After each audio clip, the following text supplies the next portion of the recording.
बात करेंगे dissociative identity disorder के बारे में, जिसको हम DID भी कहते हैं। एक इंटरेस्टिंग सा इजी सा कंसेप्ट है। चलिए स्टार्ट करते हैं अपने video.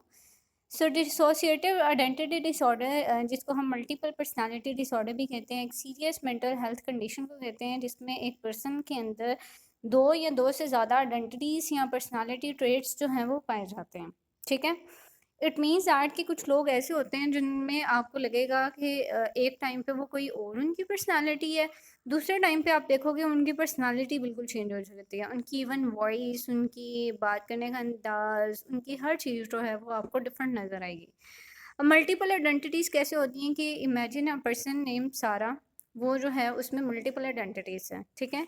So it means that her name, her voice और हर मैनरिज्म वुड बी चेंज्ड। अब हो सकता है कि एक टाइम पे जो है वो किसी और तरह से बिहेव कर रही हो, उसने एक और नाम बताया, और दूसरे टाइम पे जाके वो उसकी पर्सनालिटी ही चेंज हो, उसने अपनी बिल्कुल आइडेंटिटी चेंज की हो। ठीक है। तो ये भी होता है, या फिर उसमें मेमोरी गैप भी हो सकता है कि when one identity is in control, Sarah may have limited or no recollection of what happens when another identity is in charge। यानी कि हो सकता है कि एक टाइम पे उसकी जो चीज़ें थी, उसकी जो मेमोरीज थी, उसके जो इवेंट्स उसने देखे, दूसरे टाइम पे जब उसने अपनी आइडेंटिटी चेंज की तो उसको वो चीज़ें याद ना हो, वो उसको रिकॉल ना कर पाए। ठीक है।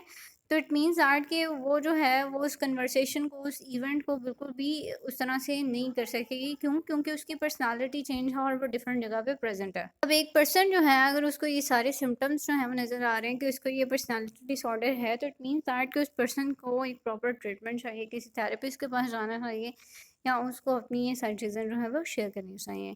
So that was easy concept. If you have any question, any ambiguity, you can ask me in the comment section. So till now, goodbye. Take care.